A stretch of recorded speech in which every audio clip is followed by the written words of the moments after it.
in Africa. The religion of Judaism and Zionism must be, the religion of Judaism and the political philosophy of Zionism must be completely separated. Judaism is a religion.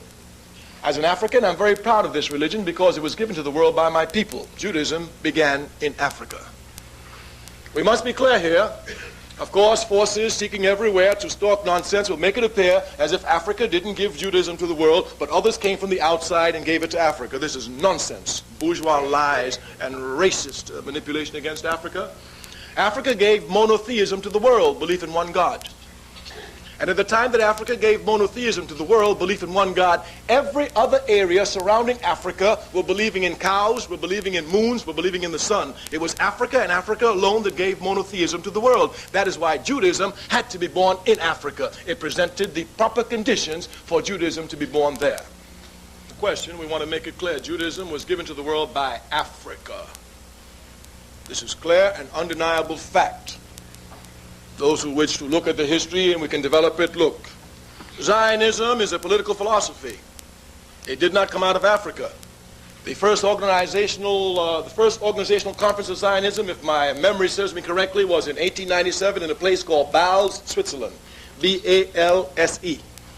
The reason why this meeting had to be held in Bâle, Switzerland was because the majority of Orthodox Jewry in Europe was against Zionism, totally against it.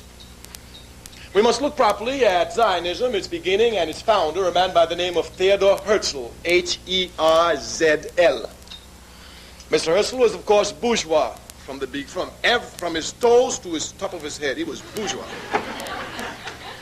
As bourgeois as you can get. He didn't think about the proletarian.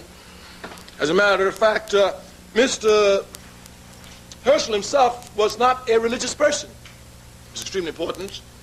And we want to read his diary. He himself says that he's an atheist. You must understand the word properly. An atheist does not just not believe in God. An atheist makes the affirmative statement that God does not exist. Thus, Mr. Herzl is an atheist. I could never understand, until this day it is incomprehensible for me to understand.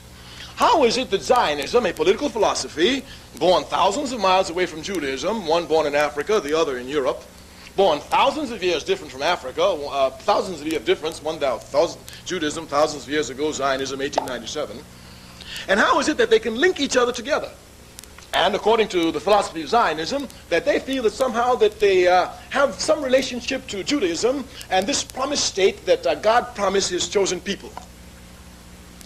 Mr. Herzl did not believe in God. Not only did not believe in God, he said that God did not exist. Now, he who tells me that God does not exist sets out to find a place that God promised to his chosen people. If this is not ludicrous, and this is the basis, of course, of Zionism, so you can see here the contradictions just everywhere.